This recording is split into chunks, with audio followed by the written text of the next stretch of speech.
Hey, that's another root of a breakable compass. Root cause of a breakable compass to prevent you from being manipulated.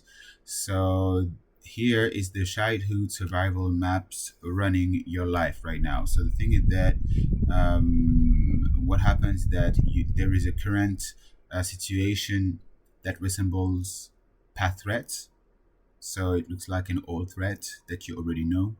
And so you activate some childhood response to this past, to the threat that you know since a long time.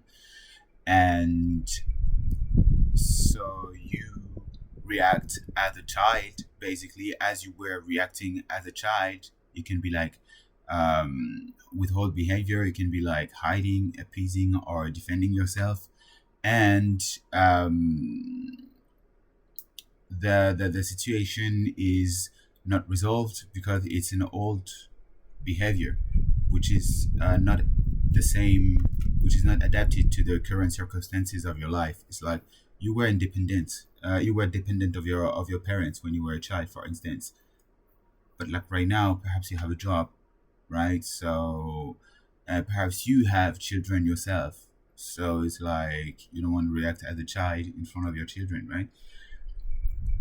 So you have to update that you have responsibilities right now and that you cannot hide forever in bed.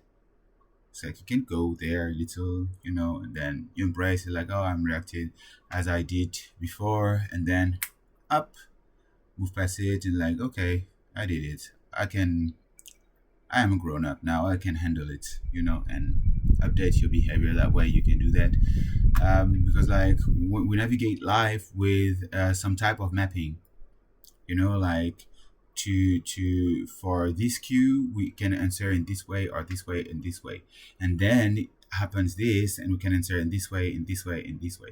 And if it's this type of case, then we can do this or this or this. It's like a map then. And sometimes we need to update some part of the maps because they are still stuck in the past while we have grown and we have learned new stuff, new coping mechanism. Like right now, we know better how to handle ourselves and how to be emotionally supportive. So we can support ourselves emotionally. We don't need to hide, to be able to embrace more emotions. We can identify those emotions. So when it happened that we are a bit reactive and like very strong in the reaction, just label it. This is this. I'm feeling this. Just see.